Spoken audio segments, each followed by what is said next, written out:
chicken. Ay, ay, ay, ay, ay. Hello and welcome back to another Power Rangers Lightning Collection review. I'm Lightning Collector 2021 and today I'm going to take a little look at the In-Space Silver Ranger with his Silver Cycle. So I have had a chance to have a look at this. I did get it last week, and because the kids are off school with the Easter holidays, I haven't been able to find a chance to get this review done and out for you guys. I'd posted on a Facebook group a little while ago that I was looking for this figure. So my local shop has like a little community page as well. So you can post stuff on there and they tell you whether they've got whatever in stock. So I posted on there to see if they had this in stock. And then I think it was about 2 days later, I'd kind of forgotten about it and disregarded it. And then one of the guys that works there, he regularly keeps me updated with what's coming on the shelves and stuff like that. He messaged me and asked if I was still looking. So obviously it gave me an excuse to go and have a little day out. So me and the missus and the kids went up there and had a little look around. He'd had this put behind the counter for me just in case, so that was really nice. And to find it for £30, it's definitely the cheapest I've seen. It is in stock on places like Comics and Cocktails as well. And I think the cheapest I saw it was about £34 plus postage, or it was a little bit more than that with postage and stuff like that. So at £30, I was definitely happy to get this for as cheap as I possibly can. So as I've had a chance to have a look, this is an empty box, but I will show you it anyway. But so far we have got our Power Rangers Lightning Collection logo at the top with some nice artwork of our Silver Ranger in the corner there. A little picture of him sitting on his bike, letting us know that we're getting an In-Space Silver Ranger with the plastic-free packaging by Hasbro. And if you've been keeping up with the news lately, you will see that these plastic-free packaging are going. They have given up. And as they have stated, they are listening to the fans and are reverting back to some sort of plastic packaging.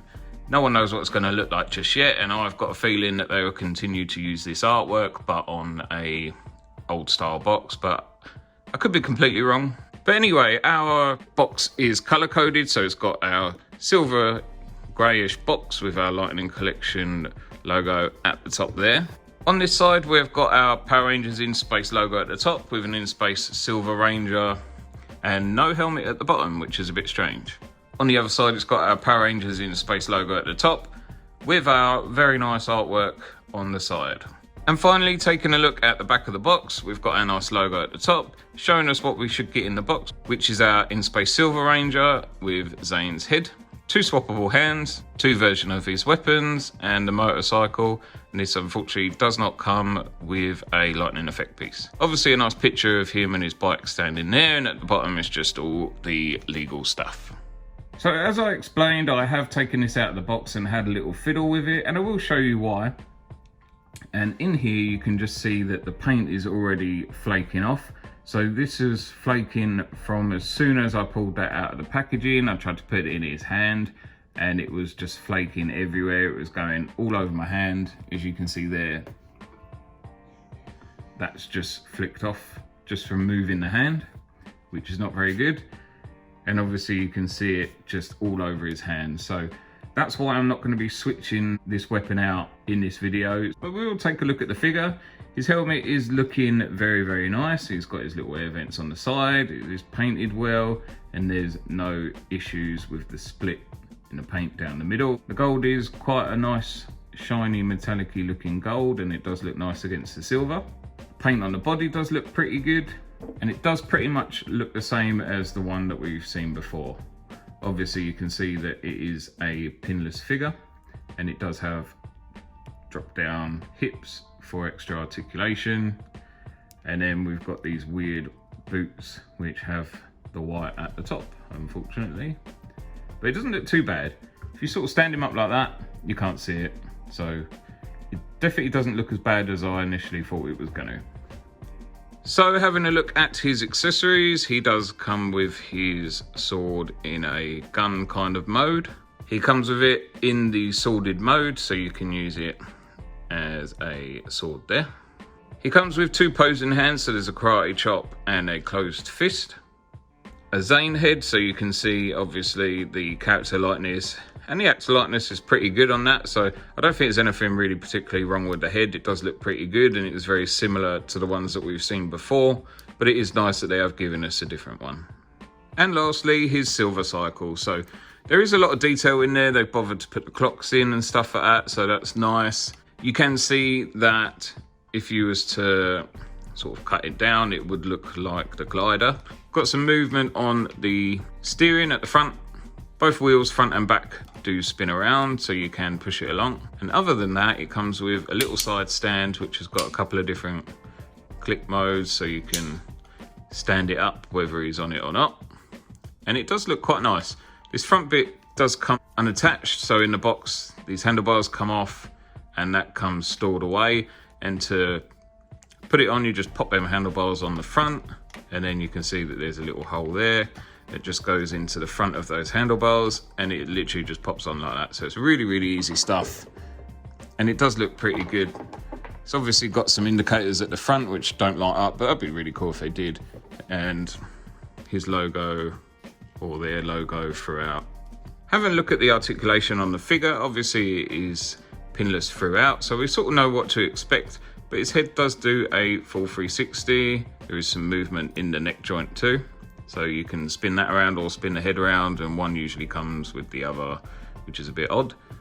So he looks up a little bit, looks down a little bit, does a full 360, but there isn't a whole lot of movement on the head other than sort of what you're getting there. He does have butterfly joints, so you can see they've continued the paint in the butterflies as usual. His arms do a full 360, they move on the shoulder. We do have some bicep swivel at the top with his double jointed pinless elbows, and then just some 360 in the hands, and then whatever the joints on the hands would allow for what you're using. So this one is like a gun holding hand, moves up and down slightly. His upper torso is on a ball, and he does have some ab crunch there. And as I explained, the figure is very, very loose. As you can see, he's not particularly in a good state. And then as shown before, we've got some drop down hips, some upper thigh swivel with the double jointed knees, which are pinless, and then some rotation on the calves. And then just our usual ankle pivot and up and down movement. Have a look at some comparisons. So here he is next to his single or first release. So this is the first original release that didn't come with the cycle. So he just came in the old style packaging on his own, with this similar sort of accessories that we've seen so far. Immediately you can tell that there's quite a difference in the gold. So this one's quite a bit brighter than that one, and it does work a lot better because you can see a bit more detail in the gold. So just in the belt there, you can see that the V logo on the belt is a bit more obvious on there than it is on this one. This one is definitely a lot looser than this one. This one doesn't have any problems in that area. It's obviously pinned, so it's another difference there. And then you can see that they've just bothered to paint the top of the boots on this one, and then on this one they haven't, so you can see that white just here, if you can see it, just on top of the boots here. And this one doesn't have that. So there's obviously a lot more effort gone into this one than this one. But other than that, it's the same sort of body molds as what we've seen before and all that sort of stuff. So it is what you would expect from a pinless figure, or a pinless version of this figure. And lastly, just to show you the weapon, so you can see this one on the original does have the extra paint just here, and then it's used more of a matte finish, whereas this one's obviously had multiple layers of this shiny finish, which seems to be flaking off on me all the time. And lastly, here he is just with his little biker pals there. So obviously you can see that Power Rangers are using a lot of motorcycles and stuff in part of their vehicles in the show. I don't know if there's any more motorcycles rumoured for part of the vehicles in the Deluxe line yet. But so far they're looking pretty cool. So this is the fourth vehicle that we've got, and it's looking pretty good. Lastly, on my final thoughts of the figure is pretty good. He looks quite nice, and the bike's very well built. It's easy to store, as you can pop the front off and all that sort of stuff, and it does come on and off quite easily, but it doesn't fall off while you're displaying it. Unfortunately with mine, it is very, very loose, and it does seem to be a common thing going with all these pinless joints and stuff. So as soon as I took him out of the box, I could just see that he was loose, and straight away he's starting to wobble, and I'm sort of straightening out the figure and that just to get him ready to have a look, and straight away you could see that it was just so loose, it was unbelievable. The weapon that he's holding had a lot of paint flaking off of it, so as I was trying to get it in the hand, it was flaking loads of paint off, so fortunately you can't see it and you can't notice the difference. So I don't know whether it was an added layer of paint that has flaked off, or whether over time it's just going to get worse. I did only buy this for the motorcycle, so I will display him on it and he will go in my in-space display, but it probably will sit at the back, just because I bought the original one and I've had that since that came out, and I'm very happy with that, and he does look a lot better. As I said at the beginning, I was very, very lucky to pick this up for £30 exactly. I found it locally, so I didn't have to pay any postage on that, and that is the cheapest that I've seen it so far. They have plenty in stock, and as usual, they are stocked up with a lot of the old wave figures. So it was really nice to go and spend the day having a little look around in there, and again, massive thanks to Brett for giving me a shout on this one. But that's enough from me, so let me know what your thoughts are in the comments below, if it's something that you're going to be picking up, or is it just too easy to skip with the quality control issues. If you enjoyed this video, please leave a like, and if you want to see more, please consider subscribing, and I will be back again this week with another review. But for now, thanks for watching, I'll see you soon. Bye!